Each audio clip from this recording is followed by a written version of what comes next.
Hey everyone, welcome back.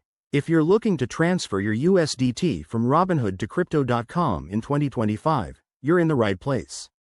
This process is straightforward, but it's always good to double-check steps to avoid any hiccups. By the end of this video, you'll have your assets moved securely. Let's dive in. First things first, make sure you have active accounts on both Robinhood and Crypto.com, and that you have a balance of USDT in your Robinhood wallet.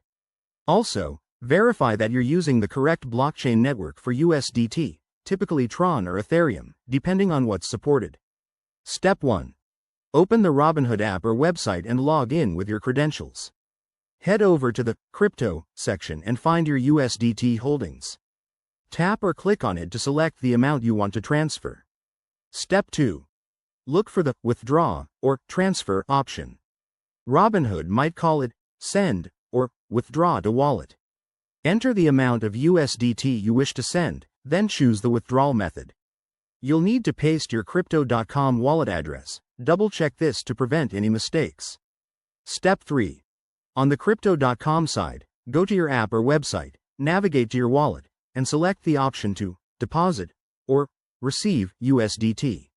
Make sure to select the same network you used on Robinhood, like Tron for faster, cheaper transfers. Copy the wallet address and paste it back into Robinhood. Step 4.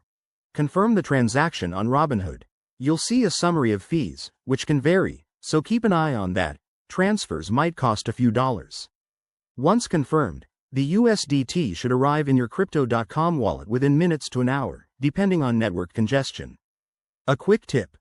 Always enable two-factor authentication on both platforms for security, and never share your private keys.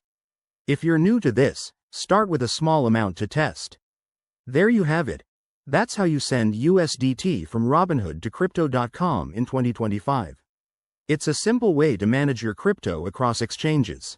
If this helped, give it a thumbs up and subscribe for more tutorials. See you in the next one.